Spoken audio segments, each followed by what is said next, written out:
For 2 decades, Bangladesh has achieved impressively high rates of economic growth. This success is mainly due to the ready-made garment sector, where access to a large pool of workers has helped the industry become globally competitive. But the level of growth can't last indefinitely. As Bangladesh becomes an upper-middle-income country, labour costs will rise, buyers will move to places where goods are produced more cheaply, and a lack of skilled managers, designers and other technical experts will further limit the country's appeal.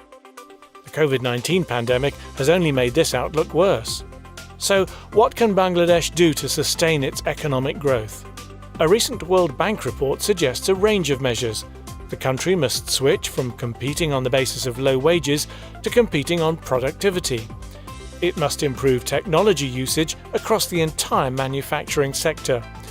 An important step will be adopting better industrial technologies, including more energy-efficient machines. But that won't be enough. To improve business operations, firms must adopt better digital technologies. At present, more than 4 out of 10 Bangladeshi firms still use handwritten documents. 3/4 still practice manual quality inspections. Firms must adopt more advanced managerial technologies, for example, better planning and performance tracking, and the use of incentives. But many firms don't believe they need to improve. Others don't know how. This is where government can help. New policies can improve the 3 Cs: capability, connectedness and complementary markets. Capabilities of firms. In Bangladesh, when managers have a college degree, technology use can increase by 10%, but half the country's manufacturing firms are run by people without college degrees.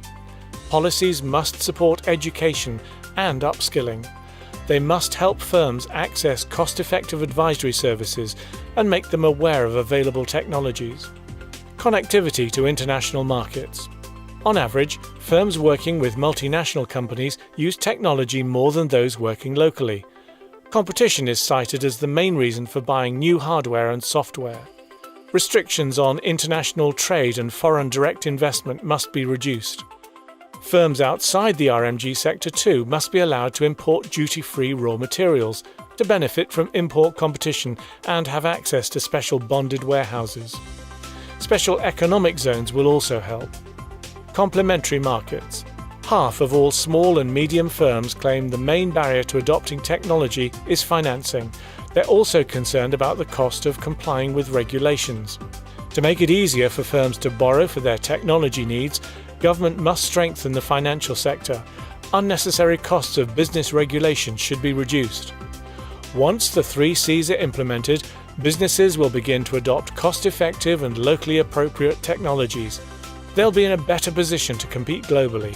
Bangladesh's manufacturing sector will be ready for the future.